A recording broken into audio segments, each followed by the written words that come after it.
Okay. So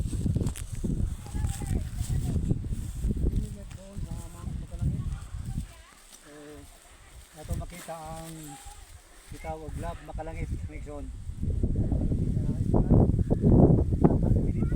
So napadayon mi so makita ang palit sa mga sipres.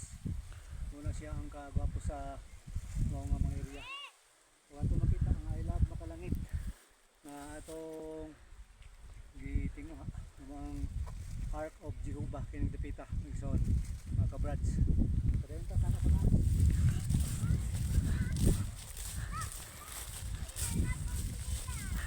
Sa France makalangit sa simbahan sa Alpha and Omega, so padayon ta.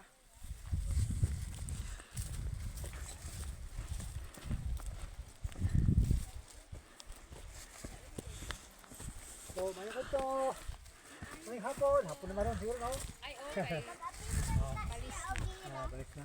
Oh. So mga kabrad, nanami diri sa Mount Makalangit o kauban namong mga climbers. Makita na to ang welcome, I love Makalangit. Padulong ni simbahan. Pagtang nagatungas ni mga kabrad. Nahinay ni og tungas.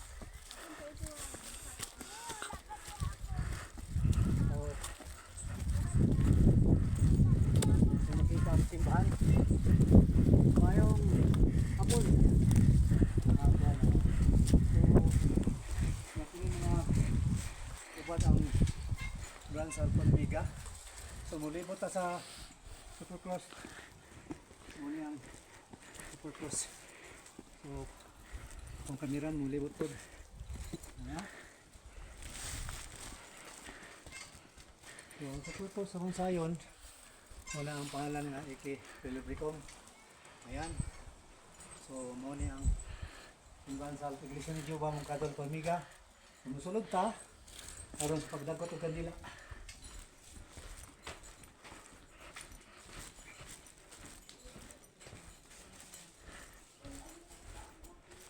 So, nagamit sa simbahan. So, mo sang i-plaster niya among mga gamit. Ayan. So, sa na plaster. Muna yung simbahan sa Mount Makalangit. Ang kining na kong balay, ngayon yung makita na mao ang gibutangan sa atong labaw nga magahong the Newfoundland. Hindi kini ang lugar sa kabalay nga tukod. Sa itong panahon nga napa si Papa Bernas nga nag tukod din nangita sa Los Paradise. So ato makita ang palibot nga mao ang Mount Makalangit may mga balay-balay nga pipila. O ato makita no ang mga balay-balay na mga tanom pipila ka tanom no.